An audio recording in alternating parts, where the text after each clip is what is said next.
So if you guessed B, you got it right. In Python, variable names cannot start with a number, they must begin with a letter or an underscore instead. Now let me show you what happens when you try to use a number at the start of a variable name.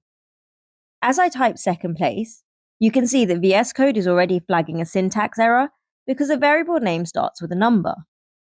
And when we try to run the code, we get the same syntax error in the terminal. To fix this, we can spell out second as a word, and when we run the code, the error disappears and the program prints second place to the terminal. Alternatively, we could start the variable name with an underscore, and as you can see, it runs without any issues. So always remember, when naming variables in Python, stick to letters or an underscore at the start. Did you get it right, or did this one catch you off guard? Let me know in the comments. And while you're here, I want to get to know you all. So let me know how your coding journey is going and how long you've been learning Python for.